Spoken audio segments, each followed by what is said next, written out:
Namaste, Pranam, Gita Dhyanam. Om Parthaya Pratibodhitam Bhagavata Narayanena Swayam Vyasena Grathitam Purana Munina Madhye Mahabharatam Advaitam Ritavarshinim Bhagavatim Ashtadashadhyayinim Ambatva manusandadhami Bhagavad Gite Bhavatveshinim. O Bhagavad Gita, with which Lord Narayana himself gave enlightenment to Partha. The ancient sage Vyasa included it in the Mahabharata. O Goddess, showerer of the nectar-like knowledge of non-dualism contained in your 18 chapters, O my affectionate mother, the destroyer of rebirth, I meditate upon thee. Krishna Vandana. Vasudeva Sutam Devam Kansachanuramardanam Devaki Paramanandam Krishnam Vande Jagadgurum.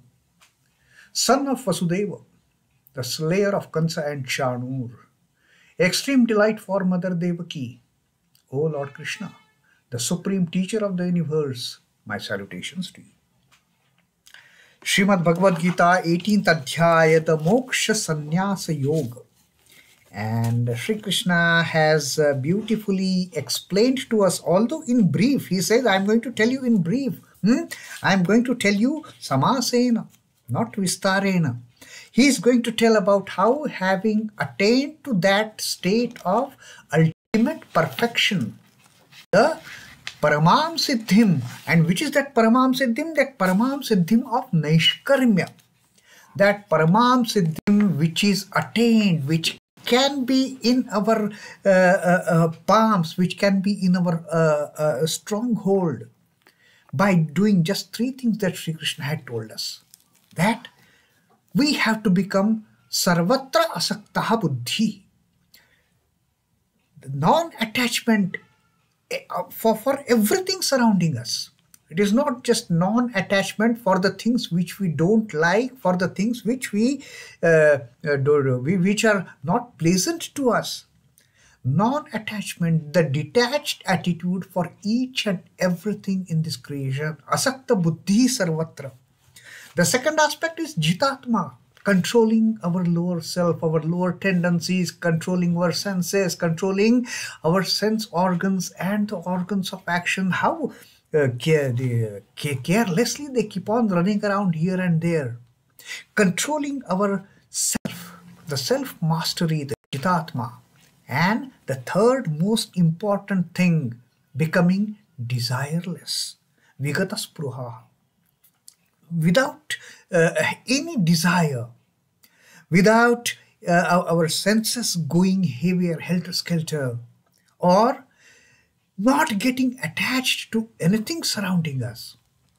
With these three things we can attain to that state, and Sri Krishna says that attainment of that state of perfection is as good as attaining the ultimate knowledge, attaining the Brahmanhood, which is nishtha jnanasya yapara, which is as good as consummation of all the knowledge. And how that is going to happen, Sri Krishna is explaining to us in these three verses from 51 to 53. In the 51st verse, Krishna told us that having attained to this state, what happens? What changes this kind of perfection? What changes this kind of naishkarmya siddhim, which is param, which is the ultimate siddhi, which is the supreme most attainment for anything? What changes it brings out in a spiritual aspirant? In the 51st Shloka, Sri Krishna told us that our intellect becomes purest of the pure. Buddhya vishuddhaya yukto. Then the steadfastness of ourself becomes so determined, so fixed on our ultimate objective. Nothing in this creation can deviate it from the focus on our ultimate goal. Dhrityatmanam niyamyacha. We become fully controlling ourself, the self becomes determined, self becomes fixed. And then Shabdadin Vishayans Tyaktva. We even give up any kind of distraction by way of sound or by way of any material objects or sense objects. The sounds or sense objects tempting and luring our attention towards the sense objects.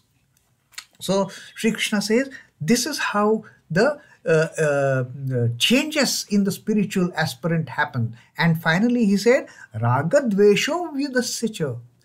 Even that person starts giving up all the attachments and the hatred, the love and hatred, the attachment and aversion.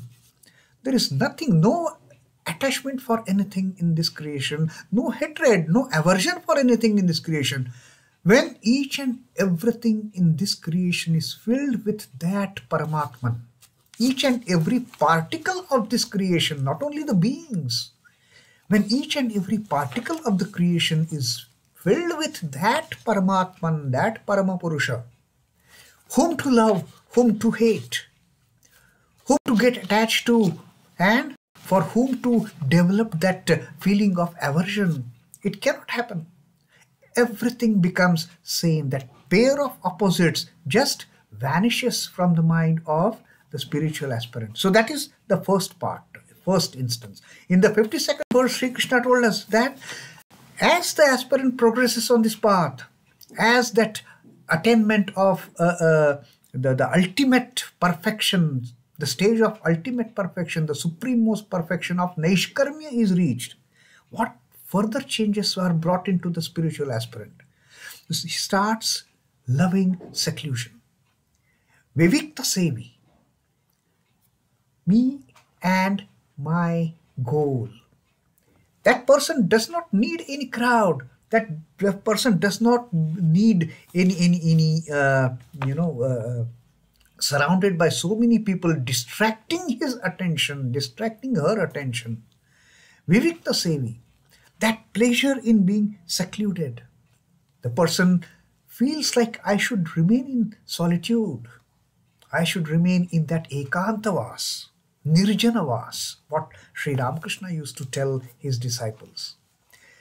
Lagvashi, that spiritual aspirant, he doesn't need then bountiful of foods. Like sometimes we say, oh, I ate like a hog. I just went on eating and eating. The food was so delicious. Nothing doing for the spiritual aspirants. For them, the requirement of food is only to sustain this physical sheath. Lagvashi, that much of food that is sufficient for them to carry on. Then, yat vakkaya manasaha. Vak, kaya, manasaha. The speech, body and the mind, all three are in unison. It is not that speech is, I'm saying something. While saying something, my body is doing something different. While my body is doing something different, my mind is already on some third plane. Not like that. Sri Krishna says, for the spiritual aspirant, when one reaches that stage, the speech, body and the mind, Vak, Kaya and Mana, they all start working in tandem. They all start working in unison. Dhyana Yoga Paraha. And that contemplative mood sets in. That meditative mood sets in. Now, I don't need anything because there are no desires to gain anything. So what to do? Think of my Lord, think of my Divine Mother, think of the great Paramatman from where I have descended.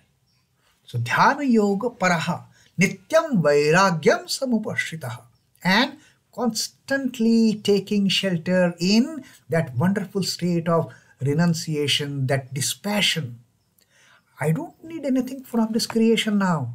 Now I have realized the differentiation between Prakriti and Purusha. Now my entire attention is diverted from the Prakriti, diverted from this ephemeral creation, diverted from this temporary phase of this creation to the long-lasting, eternal divinity of my Lord. So that change take place. And Sri Krishna says all these changes that are reflected in the spiritual aspirant who has reached the stage of ultimate perfection, they take him nearer and nearer to becoming. It is like becoming a Brahman only through all these changes.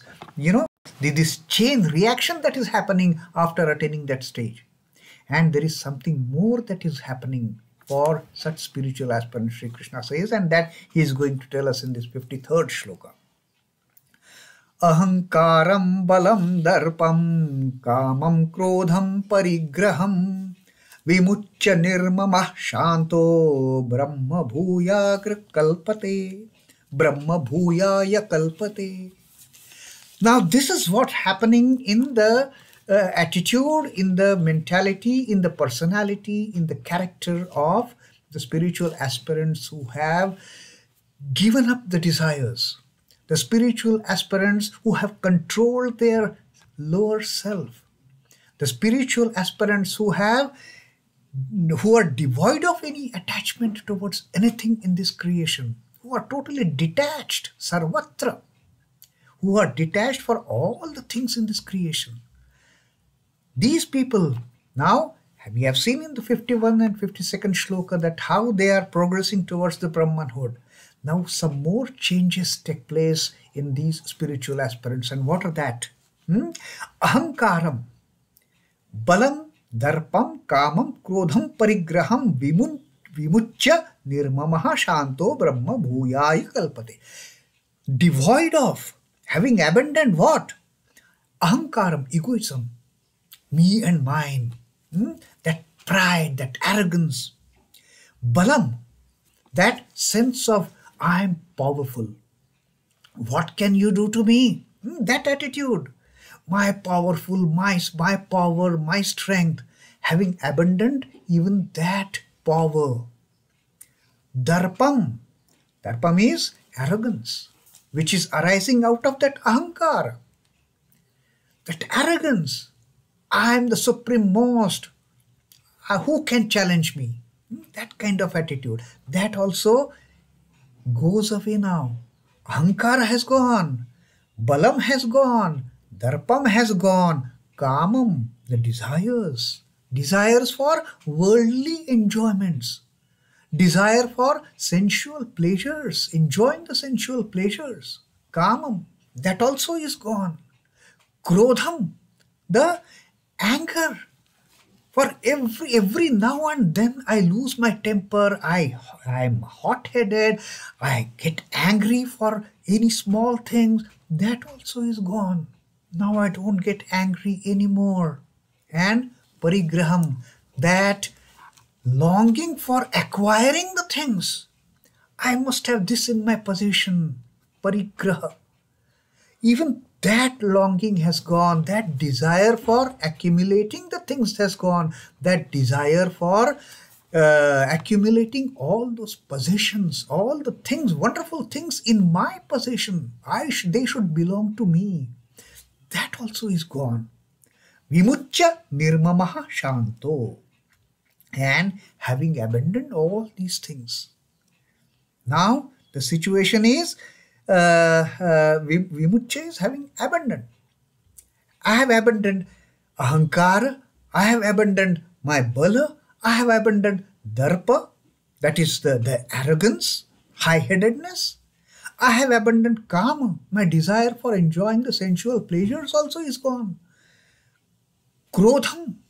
Now, why we get angry? The moment our desires are hampered, we don't get what we seek, we get angry.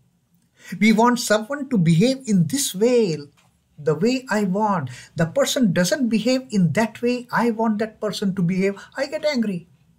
I want this, I don't get, I become angry. So whenever that the desire is not fulfilled, that's it. We lose our temper, we become angry. Now here the desire itself has gone. Anger also has gone. Then parigraham, that tendency to grab the things, to hoard the things, to acquire the things, to possess the things has also gone. Having gone that, nirmamaḥ śāntaḥ.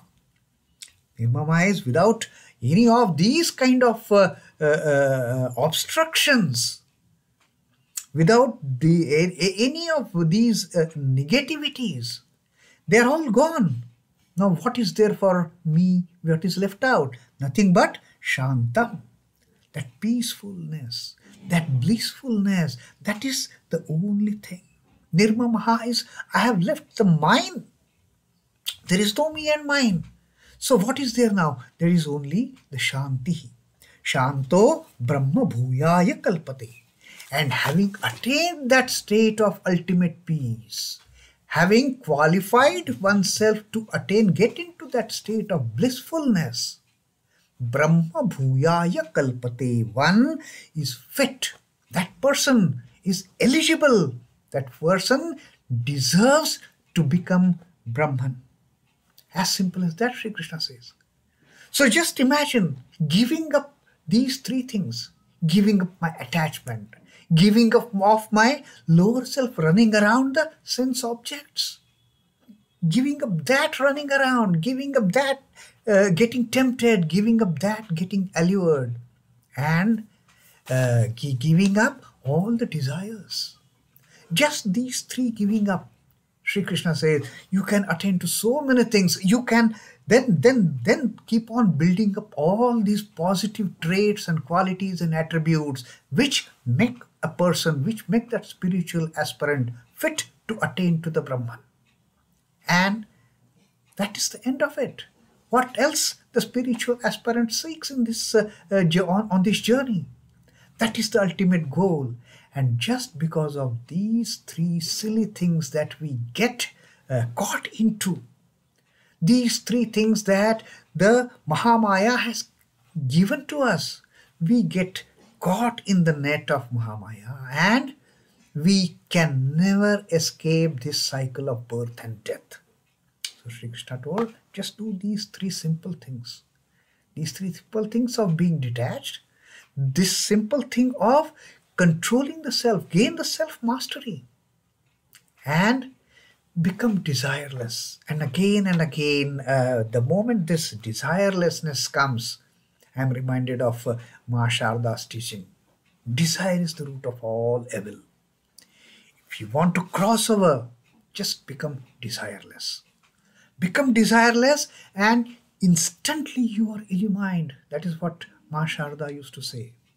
Become desireless. And this desirelessness is one of those three prime requirements that Sri Krishna has said that gets us into the state of gaining the highest kind of stage of perfection, where we become free from doing any activity as such. Naishkaramya siddhim param, we reach to that stage. And Sri Krishna now has also assured us, having reached that stage is as good as attaining the Brahman. And why that happens, Sri Krishna has so beautifully explained to us in the 3 verses that we have read so far. So the yogi, imbued with all these excellences that Sri Krishna has narrated in the 3 stanzas, 3 verses, it makes the yogi, it makes the spiritual aspirant fit for becoming Brahman, fit for getting that ultimate Brahma-jnana, which is the ultimate knowledge of becoming one with the Brahman, becoming one with the Paramatman, becoming one with the Paramapurusha. Om Namo Bhagavate Vasudevaya. Sri Krishna Arpanamastu. Jai Sri Ramakrishna. Jai Thakur. Jai Ma. Jai Swamiji.